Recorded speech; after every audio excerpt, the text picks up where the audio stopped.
Hello guys, and welcome back to Scary Story Hub, where I narrate creepy and horror incidents that happen with you. If you want to submit your stories too, I've added a Gmail ID in the description. You can send your story in the format written there. We all have played Truth and Dare in childhood. Whenever I played it with my friends, they would never choose Dare because they knew we'd give them something embarrassing. But just imagine, what if a simple Truth and Dare game causes someone to get possessed by a woman's spirit? Well, today's story from Nepal answers that exact question. You should never play around with your friends, especially at night. Hello, my name is Prati, and I'm from Nagar, Nepal. This incident happened with my best friend Stuti. Stuti and I have been together since childhood. From nursery to the end of school, we studied side by side. Even our moms were very close friends. Our houses were nearby, so we would constantly visit each other and even have night stays. This incident happened when we were in 9th grade. That evening, Stuti came to my house for a night stay. After studying for a while, once everyone at home fell asleep, Stuti and I decided to watch movies. I loved horror movies. Stuti hated them. She was actually terrified of them. But she still watched them because of me. She was so scared that she kept several God posters in her room for comfort. That night, nothing happened. We slept peacefully. But in the future, things were going to get very, very strange. On September 3rd, it was my birthday. I invited 4 to 5 close friends to my home. We had so much fun that we didn't realize how late it had gotten. Everyone decided to stay over for the night. Around 11 p.m. after the party ended, we all started playing Truth and Dare. There were 5 of us, and everyone knew Stuti was terrified of ghosts and darkness. So she kept choosing Truth because she knew if she chose Dare, we'd give her something scary. But when she kept choosing Truth over and over, everyone insisted she take a Dare. After a lot of convincing, she finally said yes. There's a restaurant near my house. My grandmother told me that long ago. That area used to be a graveyard. She had heard strange sounds from there many times. But after the restaurant was built, no one ever experienced anything weird. So when Stuti chose Dare, we told her to sneak out of the house and go near that restaurant. Say 3 times. Ayaga bhoot masanga, meaning ghost, come to me. Stuti was terrified. She refused. But when everyone teased her and the topic hit her ego, she accepted. Since everyone at home was asleep, we quietly sneaked out. We told Stuti to go near the restaurant. I told her, "Go, I'm right behind you. I'm with you." Hearing that, she felt a little better and started walking ahead. The roads were empty and silent. It was pitch dark. She wasn't allowed to use her phone because that would break the Dare. As we walked a little further, I started feeling very uneasy. I was about to stop Stuti, but one of my friends grabbed my hand and stopped me. "This is her Dare," she said. "Shh, don't help her." Before I could say anything, she pulled me back. I tried calling Stuti's name, but she was already too far ahead to hear me. We returned home and stood outside waiting for her. I was praying she would be safe. After some time, Stuti returned. I ran towards her and apologized for leaving her alone.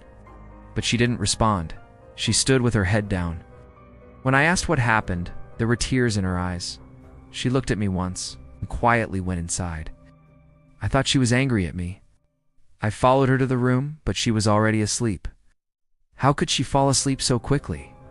I didn't disturb her and went to sleep myself. When I woke up, Stuti was gone. My mum said she left very early and didn't talk much. Even Mum found her behavior strange. Mum asked if something happened last night. I didn't tell her much because I was scared of getting scolded. Since it was Saturday, a holiday in Nepal, I decided not to visit her. I wanted to give her space. Next day at school, Stuti wasn't there.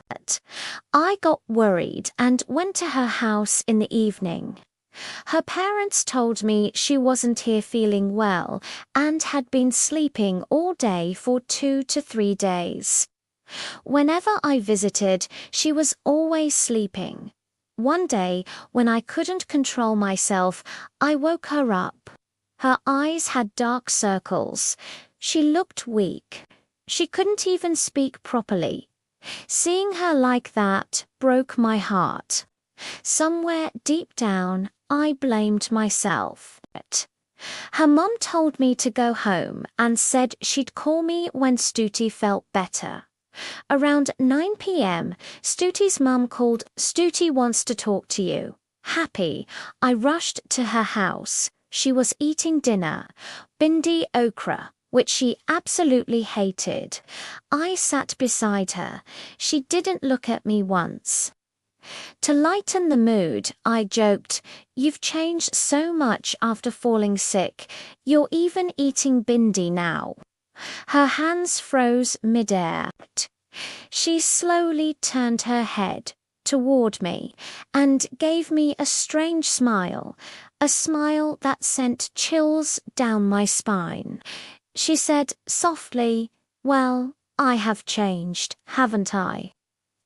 Then she left her dinner halfway and walked away. Something felt very wrong. Her mum told me to stay the night. I agreed.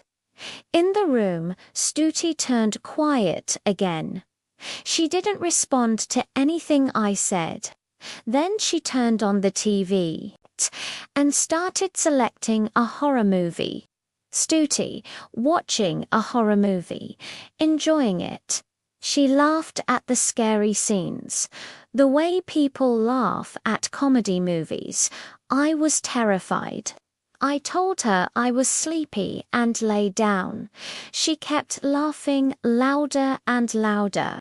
I covered my ears and somehow slept. Next morning at school, Stuti was already sitting inside. She didn't react when she saw me. During assembly, she suddenly fainted. Teachers took her to the staff room. After resting, she returned.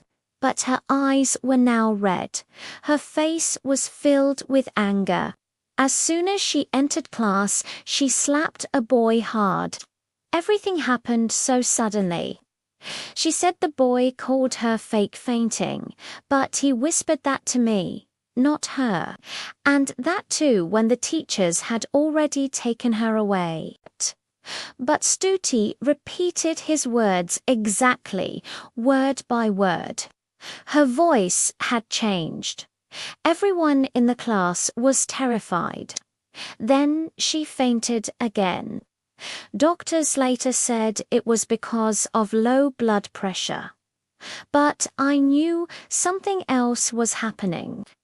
Next day, Stuti fainted again during assembly.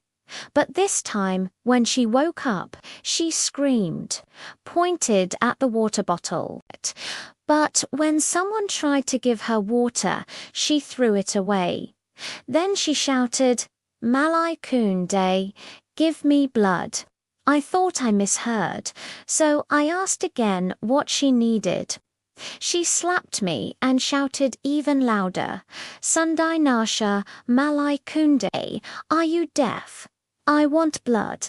Everyone froze in fear. Her mother and father were called. Even they struggled to lift her. She kept standing up on the bike and laughing hysterically. I couldn't bear seeing her like that. I finally decided to tell her parents everything. Her father immediately called their Guruji. When Guruji arrived, Stuti started crying the moment she saw him. She clung to me and said,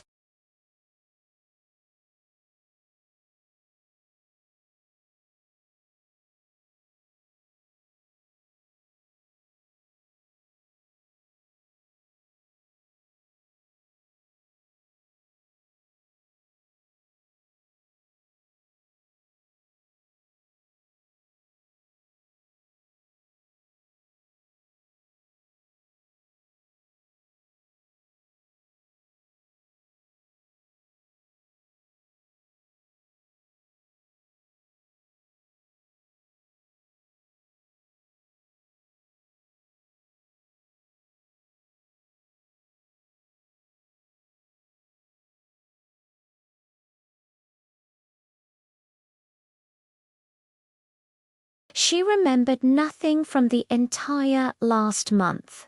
She recovered mentally. But physically, she was extremely weak. For almost 2 years, she couldn't even walk properly.